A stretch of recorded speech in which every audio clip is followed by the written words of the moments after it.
ഇങ്ങോട്ട് നോക്കിയാലും മതി. ഒരു മെച്യൂരിറ്റി ഓഫ് മൈൻഡ് എന്ന് പറയുന്നത് അതിനില്ല എന്നുള്ളത് സംശയമില്ലാത്ത കാര്യമാണ്.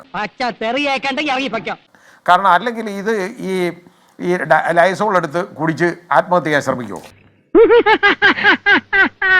എന്തിനായി ഇത് കൊല്ലാനുള്ള കാരണം എന്താണ്? എന്താ കാര്യം?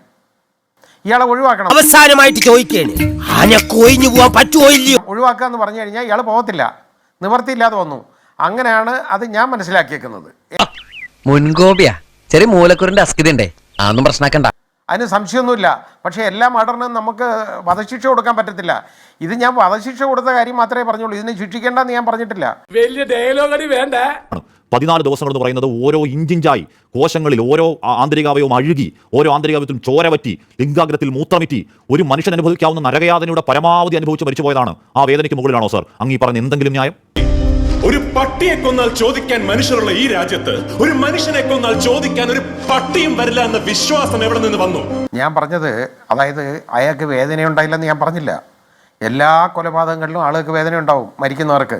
പക്ഷേ മരിക്കുന്നവരുടെ ബന്ധുക്കൾക്ക് ഇവനെ അതിൻ്റെ ഈ പ്രതിയെ തൂക്കിക്കൊല്ലണമെന്നും വധശിക്ഷയ്ക്ക് വിധിക്കണമെന്നുള്ള താല്പര്യം ഉണ്ടാവും.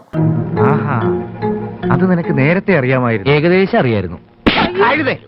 കാരണവശാലും വധശിക്ഷ കൊടുക്കാൻ പാടില്ല അങ്ങനെയുള്ള കേസിനകത്ത്.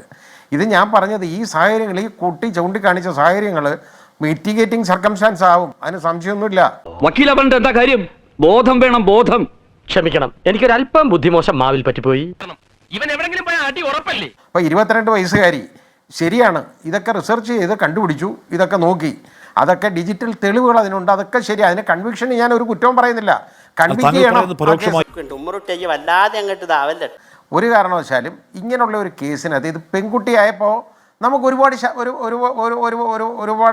മണ്ടൻ അല്ല, വായിക്കാൻ അറിയാൻ പാടില്ല, ഞാനൊരു മണ്ടനാന്ന് പറഞ്ഞതാ. നമ്മളെ അങ്ങനെ മണ്ടനാക്കല്ലേ.